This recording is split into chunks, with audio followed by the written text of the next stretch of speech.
This episode of Marijuana Today Daily is brought to you by the good folks over at ease.com, California's top one-stop website for legal marijuana delivery. Ease is helping spread the word about National Expungement Week, which runs through October 27th, and it's organized around a series of events being held all over the U.S. to help folks walk through the intricacies of getting now legal cannabis charges scrubbed from the old criminal record. To learn more about this and to see if there's an event near you, just open up offtherecord.us. That's offtherecord.us, not .com. Ease is also supporting the work of Adam Vine and his organization Cage-Free Cannabis, which focuses on healing the harms caused to people and communities by the war on drugs. You can support and learn more about Cage-Free Cannabis by opening up cagefreecannabis.com. And as always, you can pop open ease.com, spelled E-A-Z-E, to order legal California marijuana products for delivery, assuming you live where Ease is active, and that's during legal delivery hours. Good morning, Marijuana Nation. It's Thursday, October 25th, 2018, and you're tuned in to episode 599 of Marijuana Today Daily. I'm your host, Shay Gunther, and I'll be walking you through today's marijuana news and headlines. As always, we have a full and busy day of cannabis news in our hands, so let's jump right into it. We kick off today in Michigan, where an analysis done by MLive has revealed, hopefully to no one's surprise, that the Michigan State Police are far more likely to arrest young black men for cannabis-related charges than any other demographic. As we see in every single report that's done on arrest statistics for cannabis and drugs at large, the laws are disproportionately used against non-white people, particularly black men. The usage rates for cannabis are pretty equal across racial demographics, but in every state where you can get arrested for cannabis crimes, non-whites get arrested at far higher levels than whites. MLive's analysis on arrest statistics for the Michigan State Police found nothing different, and as always, the numbers are shocking. To start, a full 1 in 12 arrests made by the Michigan State Police in 2017 were for a cannabis crime. That right there is a ridiculous enough waste of resources, but it gets worse. 89% of those cannabis-related charges were for simple possession or use. In terms of race, black men between the ages 18 to 24 are 10 times more likely to be arrested for cannabis charges than white women of the same age, even though they both use marijuana at about the same rate. This is one that you have to open up today. Swing over to MLive for the full long-form piece. Our second top story today brings us up even farther north, up to Canada, where Massachusetts-based company Curaleaf is said to be working on a very large round of fundraising that would land it around $400 million in investment on a valuation of $4 billion. I need to drop a quick disclosure on this one, as Curaleaf is actually coming on board right now as a new sponsor of our shows. That's unannounced as of yet, but necessary to mention here. Curaleaf is also in the final stages of a reverse merger into the Canadian public markets that will open up next week. Nasdaq is reporting that a source close to the deal said that more than 100 institutional investors participated in the round, which is something we're starting to see more and more of, especially in Canada. You can open up Nasdaq's story for all the numbers and details. As always, we have all the news we cover linked to on our website at mjtodaydaily.com and on our Twitter account at mjtodaydaily. Speaking of Canadian stocks, Canadian licensed marijuana provider Aurora Cannabis debuted this week as a tradable stock on the New York Stock Exchange and had a bit of a rough go, as its shares quickly fell 15% on its opening day on Tuesday before recovering by the end of that day's trading.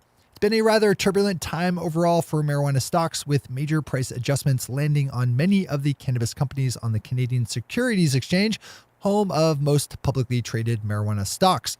The prices of shares in companies like Aurora, Tilray, and Aphria have been rising sharply over the last 12 months or so and seem to be experiencing a bit of post-Canada legalization reckoning right now. Those are our top stories for today. It's time for Marijuana Today Daily Headlines Blitz. Before we blitz on headlines, let's quickly thank our sponsor, Ease.com, California's top one-stop website for legal marijuana delivery. Ease wants you to take a moment today and open up offtherecord.us, where you can learn more about why we need to expunge cannabis charges from people's criminal records, as well as where the nearest local event is being held where anyone can get help clearing their own marijuana charges. assuming, of course, that they live in a place where that's now possible.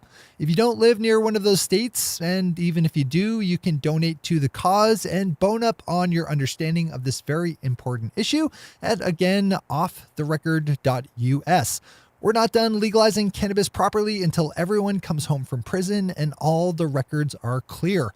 Find a list of all National Expungement Week events, learn more about this issue, and donate some cash over at offtherecord.us. Thanks to everyone at ease.com for helping get the good word out about this. All right, time for the Blitz.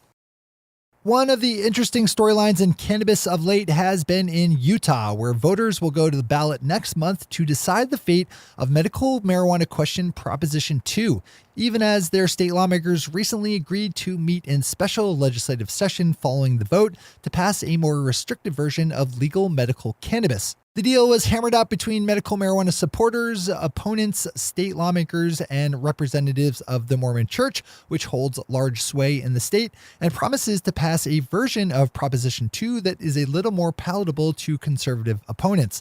Yesterday in Salt Lake City, Democratic lawmakers asked State House Speaker Greg Hughes for reassurances that a medical cannabis bill will be moved in special legislative session, even if Proposition 2 is not passed. Hughes was quoted as saying that the bill would be taken up even if voters vote down medical cannabis at the polls. Our next two stories are dispatches from Canada's newly opened legal adult use market, now officially 1 week old. There are a lot of news stories coming out of what is now the largest nation in the world with legal cannabis, but some of the more telling ones are the ones with the raw numbers. Starting off our two-story run, Global News is reporting that in the province of Alberta, the 5-shop chain Alcanna brought in $1.3 million in sales in the first 5 days of operations. In those 5 days, the company says it processed around 17,000 transactions, selling 68,000 individual SKUs. The most in-demand products so far have been high-THC cannabis flower. British Columbia is home to our next Canadian report, as BC Liquor Distribution Branch said it ran more than 21,000 retail transitions in the first 7 days of legal sales. A little over 17,000 of those were made online, with the rest coming at BC's one brick-and-mortar retail store in Kamloops. One of the nicknames used by marijuana cultivators for our current month is Croptober, as this is when most outdoor summer grows get harvested, which typically means a flood of cannabis to the market and depressed wholesale prices as supply far outstrips demand. Marijuana Business Daily did a good turn of reporting and asked cultivation experts in a handful of Western states about their thoughts on the harvest, commercial pricing, current yields, and their biggest challenges. Instructive reading for sure. Joining the chorus of voices chiming in about the volatility of Canadian legal marijuana stock is Dan Barkley of BMO Capital Markets, who told reporters yesterday at an investment conference in Toronto that he thought prices won't be truly stable for another 2 to 4 years. Kyle Yeager has a story over at Marijuana Moments that beautifully combines two things that I get excited about: marijuana legalization and math. Kyle picked up on a study out of CU Boulder and the Santa Fe Institute that compared the trajectory of marijuana policy law reform against other big policy changes like same-sex marriage to predict when cannabis would be fully legal on the federal level. Depending on the parameters set, researchers estimate that we'll very likely see full-blown federal legalization by 2023. Open this one up for the charts and for the link to the original study itself. Ending our day on another marijuana moment is Tom Angel, who wrote about a list of recommendations issued yesterday out of the New York State Senate's Task Force on Heroin and Opioid Addiction that included a call for publicly funded health insurance programs to cover the costs of medical cannabis. The recommendation follows closely on the heels of a similar one out of the New York State Assembly. Those are the headlines and news for the day. I'll be back with you again tomorrow morning with another information-packed episode of Marijuana Today Daily. But in the meantime, if you have any stories to share or feedback to give, zip us an email to headlines@mjtodaydaily.com. And while you're clicking around the interwebs, swing over to our Twitter account at MJTodayDaily. Visit our website at mjtodaydaily.com to find links to all the news we cover. Thanks to our sponsor, Ease, and to all of our awesome Patreon listeners for the support that makes this show possible. To join the illustrious ranks of the Patreon listeners yourself, swing over to our website at mjtodaydaily.com and click on that big blue button at the top of the page that says Become a Patron. I'm your host, Shay Gunther. Thanks for tuning in, starting your day with marijuana today.